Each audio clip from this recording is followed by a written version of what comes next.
Remember this guy? This is the Jack of Spades. He was part of the Graven Bones collection from Home Depot. I believe they introduced him last year to complete this trio of skeleton characters that complement each other, starting with Dean the Deathologist over here, who is our bartender of sorts. We have Marie the Meddling Maid over there. She usually has a feather duster in her hand, but for my purposes I left it out because I am doing an underworld speakeasy in my theme. And I did not like this character when he was introduced just because he was a little bit different, but I think for my speakeasy theme, he's going to be a perfect addition. I really wanted a lounge singer to complete my speakeasy scene, but because that's a little bit more difficult, there's not anything readily available.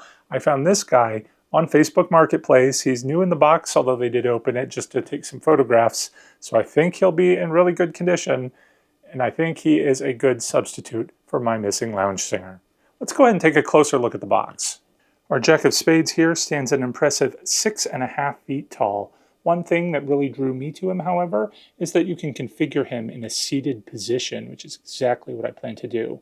He has illuminated eyes and an illuminated cigar.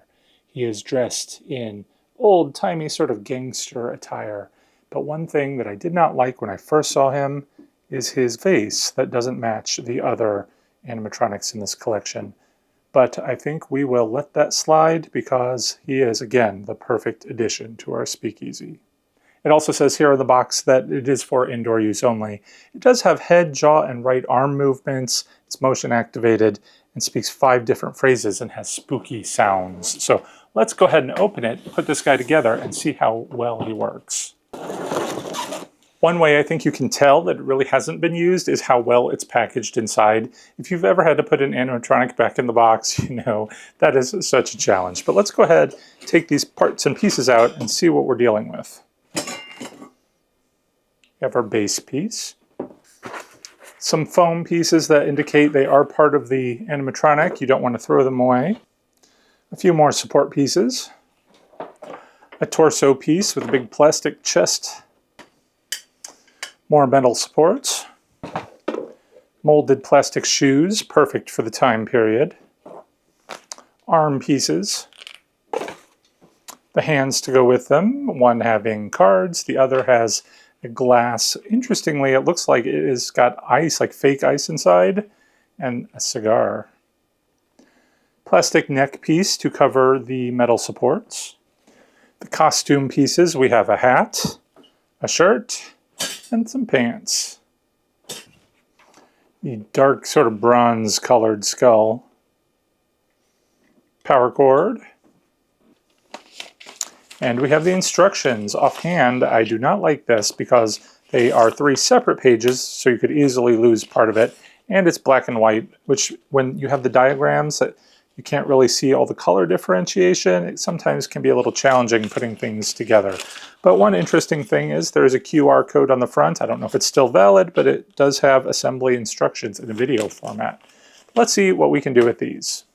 We're going to start with the base piece here and then lock in a couple of supports. They can, of course, only go in one direction because of the locking push pin mechanism. Once those are in place, it's time for the shoes. The shoes do have some holes in the bottom, so they can only go in one particular way as well. So you've got a right and a left, and it is going to lock into these little bars on the base so that it's not going to shift all around. Couple more supports. These are again the same and can only go in the one direction.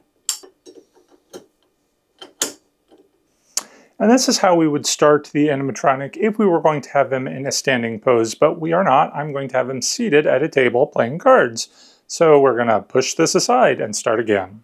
Since we are going to have him seated, we're going to start with these 2 pieces. This one is going to allow his legs to bend, and then this is going to let it sit on the chair. So we're going to connect these 2 pieces together, and we have his bottom.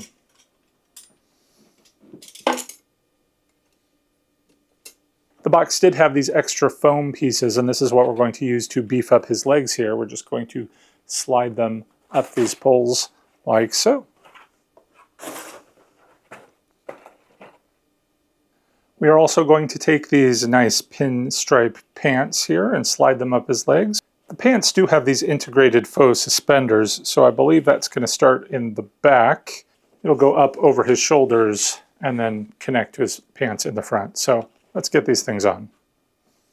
I will admit, getting these pants on took me much longer than I thought it would, because it's all one piece, so you have to push it up the legs, and then the styrofoam wanted to pop off and everything came apart, and then you have to put it all back together where you can't see what's going on in the legs. It also looks all wrinkly, but we're going to leave it for now and move on. We can put on his torso next, but to take a quick look at the control box that's integrated here, we have the AC adapter, a foot pad plug, an on, off, and sensor switch, and a volume control. You know, I do love my volume controls because more often than not, I don't want to hear what it's actually saying.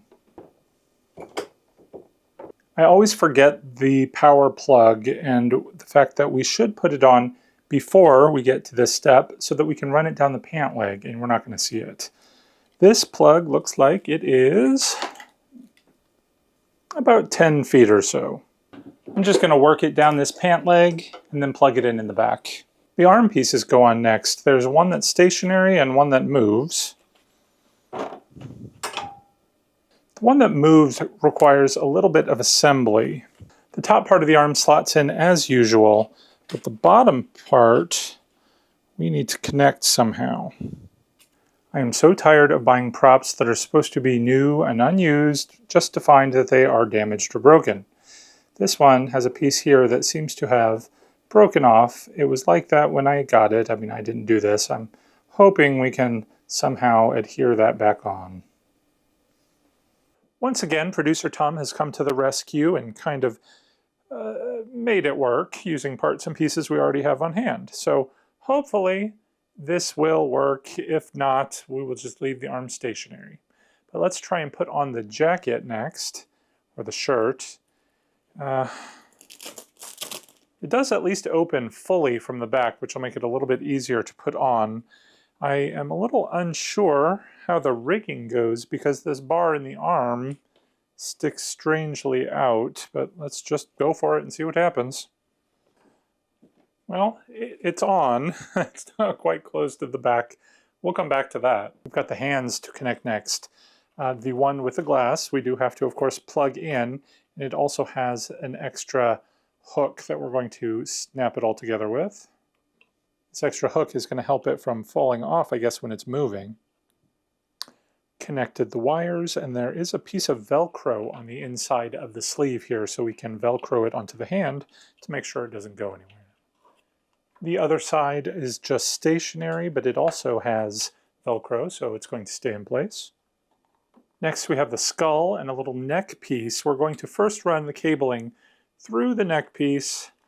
That way it's all going to be nice and hidden. The neck piece then just slides over the support mechanism, and then the head is going to connect through the neck piece onto the main body.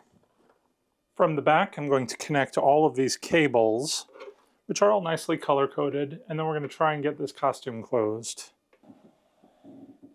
It actually wasn't too hard getting the shirt on. One interesting thing to note is that there is a line of Velcro that goes all the way around the inside of the pants and on the outside of the bottom of the shirt, so they stay together. And then we can take these mock sort of suspenders and Velcro them on as well. There's Velcro on his shoulder here and on the pants. Of course, we can't forget his hat. There's Velcro on both sides of the front and back, as well as his head here. The bottom of the legs have some prongs, so we can just slip the shoes right into them. And then we have a little clip to connect it.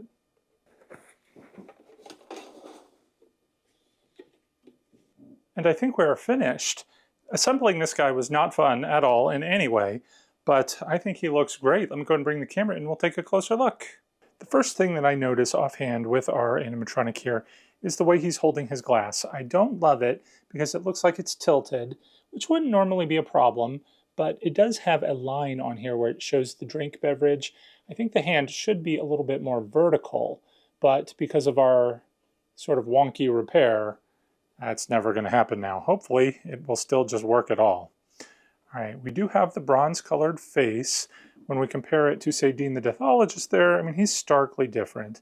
I can only imagine the reasoning for that is because he is a card player, he's wealthy. Maybe it's supposed to represent gold and his greed. Look at his ring there with the skull. That's a nice little detail.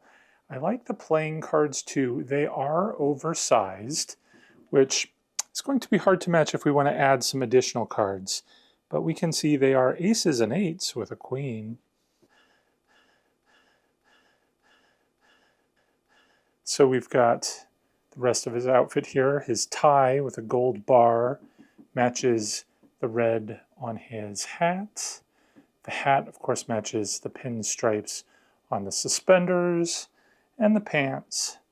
And we make our way down to the shoes, which are very appropriate, I think, for the time period. They do match Dean the Deathologist's shoes there, though, so I'm not sure how I feel about that. His hands holding the cigar. He's got a lot of detail. I mean, he's doing a lot here. I guess we're just going to need to see how he looks all lit up. Welcome to my game, mortal. I'm the dealer who always knows when to hold 'em and when to fold 'em. My bony fingers have dealt with the best and the worst. So you think you've got what it takes to outsmart me? Then take a seat and let's see what you're made of. I deal in fear and fortune.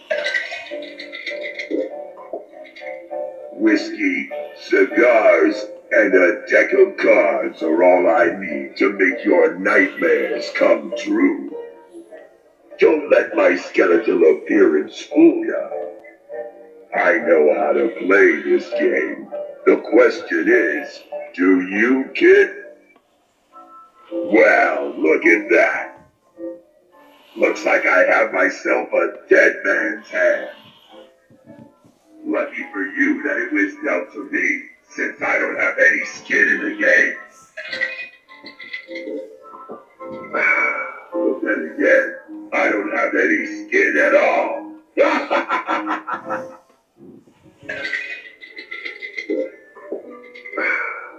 Are you feeling lucky, punk? Well, you better be, because you're playing with the best.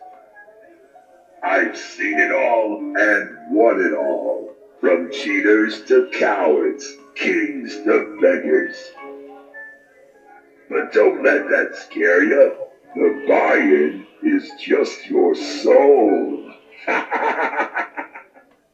Hey, guys and dolls, take a seat, pour yourself a drink, and let's see if you've got the skills to match your courage. If you can beat me, you'll earn my respect and get to keep your soul. And trust me, that is not an easy feat. Just ask the other four spirits here. No one has made it out alive. I like how he speaks so clearly. I have a real problem with animatronics when you can never understand what they're saying. Usually they have background sounds within the phrases that really kind of muddle everything. I think everything here was very clear, and I actually don't mind the background sounds. Of course, they have the sort of musical accompaniment, as it would be in maybe a speakeasy, for instance. You get some clinking sounds of the ice and a little bit of like ghostly moaning when he talks about some other spirits. So I'm overall pretty happy with what he is saying. He sits pretty well, so we moved him around a little bit. He didn't fall over, so that's good. Of course, his hand, I think we're going to work on it a little bit, see if we can adjust it to make it a little bit more vertical, because it looks like as it's leaning over, when he goes to drink it, it'd be like he's pouring it down the front of him. Again, if I can't get the arm to get in place, I'm not going to worry about it too much. I might disconnect the motor so it's not moving, but I think we can keep it so it's still lit up. That works for me. I also like when he speaks that his mouth doesn't make a clacking noise. That is fantastic. Clothing, no problems, lots of little details, like the buttons on the sleeves. I think for my speakeasy theme, I'm going to help tell this story with my pirate gold and silver coins, which are going to be mounded up in front of our card player. He is, of course, playing against this poor soul with his small amount of chips because he is losing, of course. Let me know in the comments what you think. I can't wait to put this in the display, let it come to life, or death, however you want to consider it. Before we go, I did want to say a special thank you to all the patrons who help support the channel. If you're interested in joining our Fright Club, be sure to check out a link to my Patreon page in the description below. That's going to do it for today. Thanks for watching, everyone. Until next time, take care, and happy haunting. Well, look at that. Looks like I have myself a dead man's hand. Lucky for you that it was dealt to me, since I don't have any skin in the game. But then again, I don't have any skin at all.